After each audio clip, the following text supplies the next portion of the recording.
Pay attention to the security camera footage from a fast food parking lot on the outskirts of Springfield, Illinois. Watch the man in the dark jacket as he approaches different cars, talking to drivers through their windows. See how he lingers near the entrance, his movements restless and erratic. Notice the way he keeps looking over his shoulder, the nervous energy in every gesture.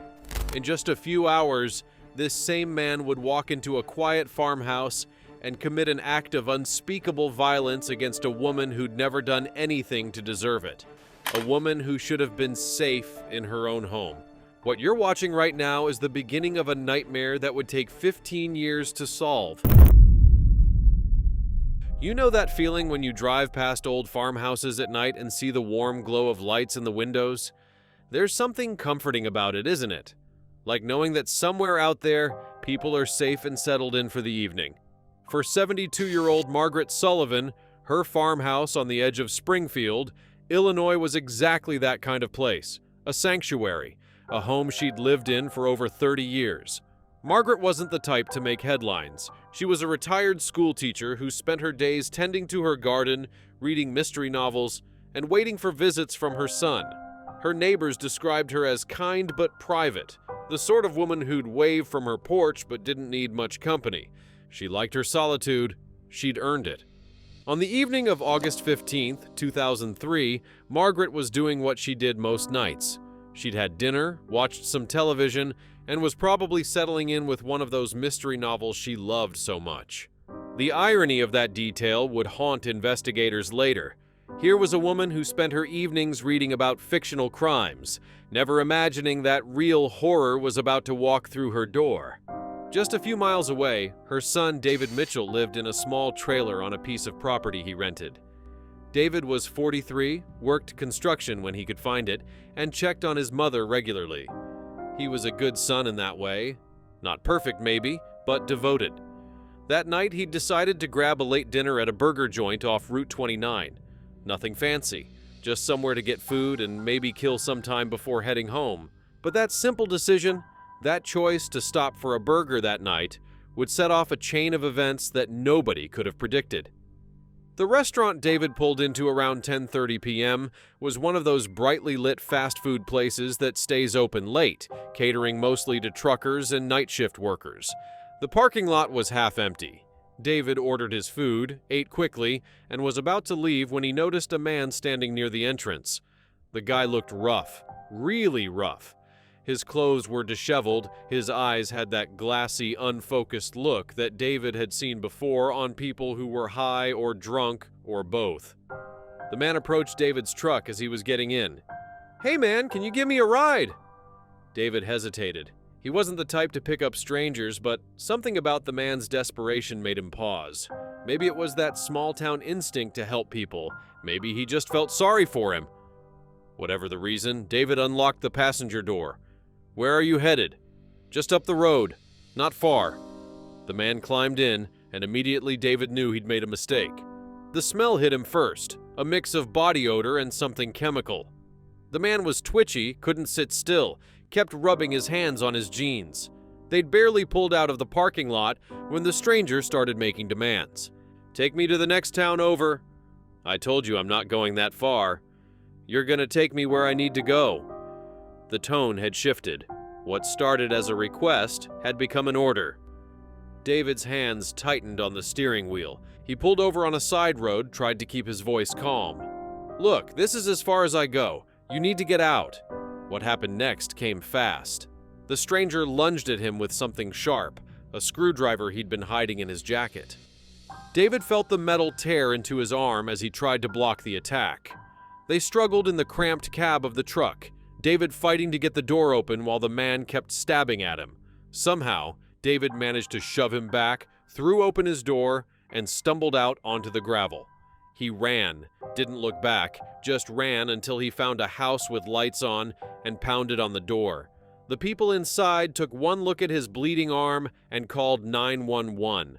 While David was giving his statement to the police at the hospital, his truck still sitting abandoned on that side road, the stranger was walking through the dark countryside outside Springfield, wandering, looking for something, or maybe just trying to find a place to crash. Around 1:15 a.m., Margaret Sullivan woke to the sound of something in her house. Let me paint you a picture of what investigators would later piece together. Margaret's farmhouse had a back door that didn't lock properly. It was one of those things she kept meaning to fix but never got around to. Why would she? This was a safe neighborhood. Nothing ever happened here. The stranger had tried the door, found it open, and walked right in. Margaret must have heard him moving around downstairs. Did she think it was David stopping by? Did she call out, asking who was there? We'll never know exactly what those first moments were like. What we do know is that she got out of bed and went to investigate. In her bedroom, just past 1:30 a.m., Margaret Sullivan was stabbed over 30 times. There was no robbery. Her purse sat untouched on the kitchen counter with cash still inside. There was no sexual assault. The house showed no signs of a struggle anywhere except that bedroom, where Margaret had fought for her life and lost. Whoever did this attacked her with a fury that suggested panic, rage, or the kind of chemically induced violence that has no logic to it. When the sun came up on August 16, 2003, David was released from the hospital with stitches in his arm and a police escort to pick up his truck. He drove straight to his mother's house to check on her like he did most mornings. The back door was open. He found her in the bedroom. The sound David made when he called 911 was something the dispatcher would never forget. It wasn't screaming. It was worse. It was the sound of a man's entire world collapsing. Springfield Police Department arrived within minutes. What they found was a crime scene that made no sense. The level of violence suggested personal rage, but nothing was taken. There were no signs of forced entry, but Margaret wasn't the type to let strangers in. And then there was the timeline. David had been attacked by a stranger just hours before his mother was killed. It couldn't be a coincidence, could it? Detective Sarah Chen caught the case. She'd been with the department for 12 years and had worked her share of homicides, but this one felt different from the start.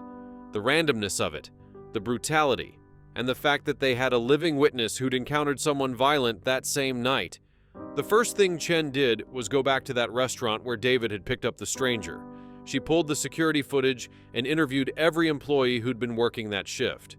3 different people remembered the man. He'd been hanging around for over an hour, bothering customers, asking for money or rides. The description was consistent. White male, maybe late 30s to mid-40s, thin build, dark hair, wearing a black jacket and jeans. One employee, a teenager named Marcus, remembered something else. He kept going to the bathroom, like every 10 minutes. I thought maybe he was sick or something, but my manager said he was probably using drugs in there. Chen took that information and David's description back to her team. They had enough for a sketch, they had witnesses, they had a partial timeline. What they didn't have was a name or any DNA that could be processed quickly with 2003 technology. But here's what made it even more horrific for the family: the suspicion that fell on David. Think about it from the investigator's perspective for a moment. A woman is murdered in her home. Her son discovers the body. The son also happens to be the beneficiary of her life insurance policy, and according to financial records, he was 3 months behind on his trailer rent. He claimed he was attacked by a stranger hours before his mother was killed, but the only injuries he had were relatively minor cuts on his arm. Cuts that could have been self-inflicted. It wasn't that the police wanted David to be guilty, but they had to consider every possibility, and statistically, family members are the most likely suspects in cases like this. Detective Chen knew this, so while she was pursuing the stranger lead, other members of the investigative team were looking hard at David Mitchell. They interviewed his friends, his co-workers, his landlord. They pulled his bank records and phone records.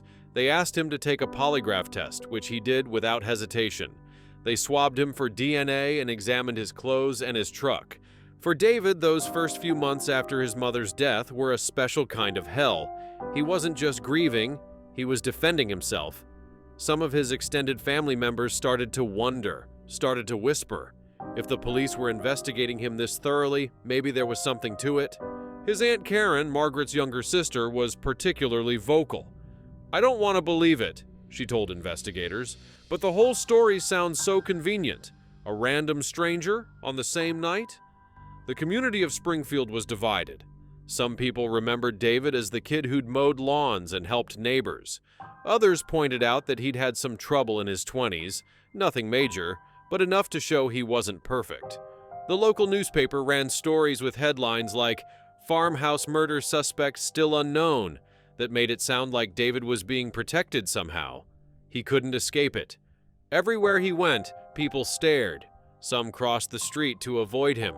His construction jobs dried up because contractors didn't want the controversy. He was trapped in this nightmare where he couldn't properly mourn his mother because he was too busy trying to prove his innocence. Meanwhile, Detective Chen was building her case piece by piece. The restaurant security footage was grainy but usable. She had it enhanced and made still images of the stranger.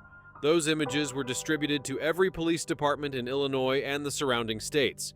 Tips came in, dozens of them, but none panned out. The forensic team had collected evidence from Margaret's bedroom.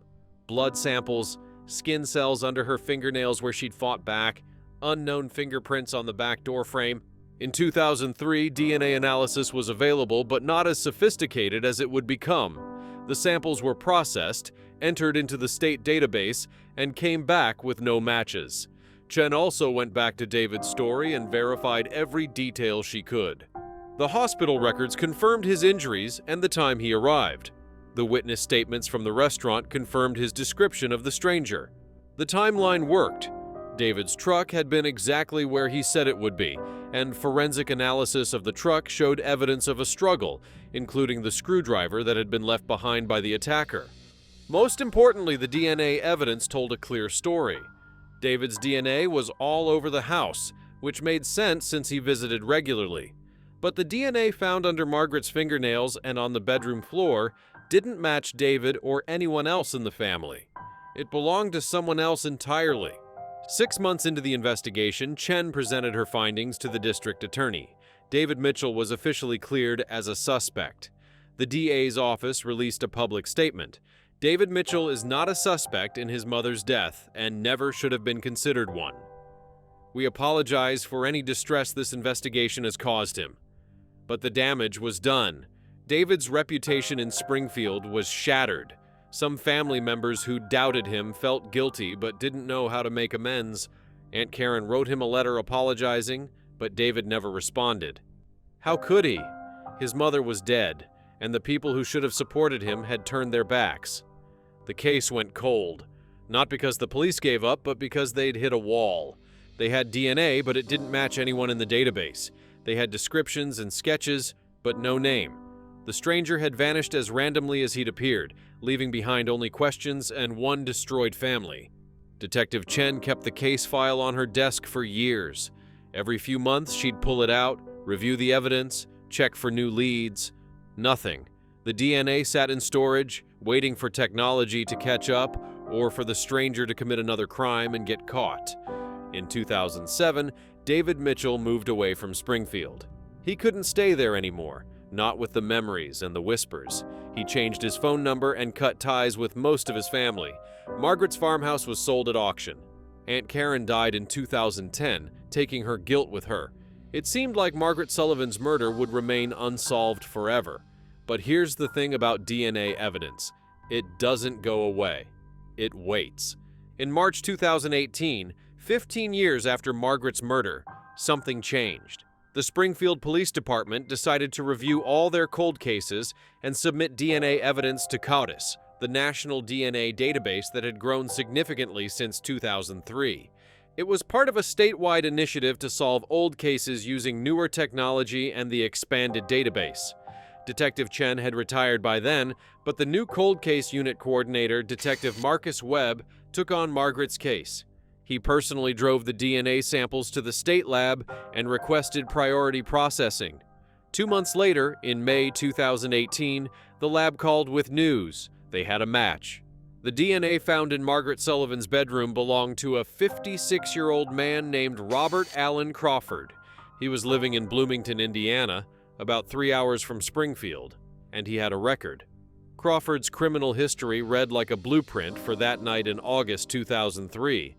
multiple arrests for drug possession, mainly cocaine, several assault charges, breaking and entering. He'd spent years bouncing in and out of jail, most recently serving time for burglary. When he was released in 2016, he'd been required to submit a DNA sample as part of his parole conditions. That sample had been entered into CODIS in 2017. Webb and his team moved fast. They pulled Crawford's file from 2003 and found something chilling. He'd been living in Springfield that summer. He had a P.O. box address and had been working sporadic construction jobs. He'd been in town the night Margaret was killed. But here's what made everything click into place. When Webb went back and reviewed that security camera footage from the restaurant parking lot, the footage that Detective Chen had studied so many times, he had it analyzed with facial recognition software that didn't exist in 2003. The man in the dark jacket, the one asking for rides, the one who attacked David Mitchell hours before Margaret died, it was Robert Allen Crawford. On June 8, 2018, Webb and a team of officers arrested Crawford at his apartment in Bloomington. He was sitting on his couch watching television when they knocked. He didn't run, didn't resist. He looked at the badge Webb held up and said, "What took you so long?" In the interrogation room, Crawford waived his right to an attorney. Webb would later say that Crawford seemed almost relieved, like he'd been carrying this secret for 15 years and was tired of the wait. "Tell me about August 15th, 2003. Crawford rubbed his face with both hands. "I was so high that night, man. I don't even remember all of it." "Try!" "I was at that burger place, trying to get money, trying to get a ride. This guy in a truck, he picked me up. I told him to take me somewhere. I don't even remember where. He wouldn't do it. We fought. I had a screwdriver on me. I stabbed at him, but he got away. And then, I walked. I was paranoid, thought the cops were coming. I needed a place to hide. I saw this farmhouse, tried the back door, and it opened. I thought nobody was home. I was just gonna sleep it off, you know? But then she came downstairs. Margaret Sullivan. I didn't know her name. I didn't know anything about her. She saw me and started screaming, and I panicked. I had the screwdriver. I thought if she identified me, I'd go back to prison. He didn't finish the sentence. Didn't need to. Did anyone help you? Was anyone with you? No, man, just me. I did this alone. I didn't even know she had a son until I saw it on the news the next day. I thought they'd come for me right away, but they didn't. So I just kept going, kept using, kept pretending it didn't happen. Webb asked the question that had haunted everyone who'd worked this case. Why that house? Why her? Crawford looked up, his eyes empty. No reason. It was random. Wrong place, wrong time. If that door had been locked, I would have gone somewhere else. The randomness of it was somehow worse than if there'd been a motive. Margaret Sullivan died because a stranger high on cocaine had tried her back door and found it open. That was it. No elaborate plot. No revenge. No reason at all. The case against Crawford was airtight. They had the DNA evidence linking him to the crime scene. They had his confession, which he repeated on video and in a written statement. They had the security footage from the restaurant. They had David Mitchell's testimony about the attack in the truck. Every piece of evidence pointed to the same conclusion. Robert Allen Crawford had murdered Margaret Sullivan. When David heard about the arrest, he was living in Arizona, working as a mechanic. Detective Webb called him personally to deliver the news. David didn't say anything for a long time. Then, does everyone know now? Does everyone know it wasn't me? Yes, Webb said. Everyone knows. In September 2019, Robert Allen Crawford was brought before a judge in Springfield. The courtroom was packed. David Mitchell sat in the front row, flanked by the few family members who'd remained in contact with him. Margaret's neighbors were there. Former investigators, including a retired Detective Chen, filled the back rows. Crawford's public defender had tried to negotiate a plea deal, but the prosecution wasn't interested. This case had haunted Springfield for 16 years. They wanted a trial. It lasted 3 days. The evidence was overwhelming. The jury deliberated for less than 4 hours. Robert Allen Crawford was convicted of first-degree murder, home invasion, and aggravated assault. He was sentenced to life imprisonment without the possibility of parole, with an additional 20 years for the assault on David Mitchell. After the sentencing, David gave a statement outside the courthouse. He was 59 years old by then, his hair gray, his face lined with years of pain. "My mother was a good person who deserved better than this. She deserved to live out her years in peace, reading her books, tending her garden. Instead, she died terrified and alone because someone high on drugs decided her back door was easy to open. I've spent 16 years being suspected, being judged, being blamed for something I didn't do. I lost my mother, and then I lost my family and my community.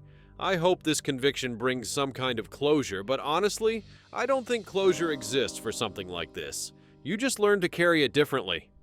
Margaret Sullivan's case became a landmark example of how DNA evidence can solve cold cases, even decades later. The Springfield Police Department used it as a training case for new detectives, showing how thorough documentation and evidence preservation can pay off years down the line. For David, life didn't magically improve after Crawford's conviction. Some of his family members reached out to apologize, and he accepted their apologies, but the relationships were never the same. Trust, once broken, is hard to rebuild. He still lives in Arizona, keeps to himself mostly, and visits his mother's grave once a year. Margaret's farmhouse was eventually bought by a young couple with kids who didn't know its history. Sometimes David wonders if they've fixed that back door yet.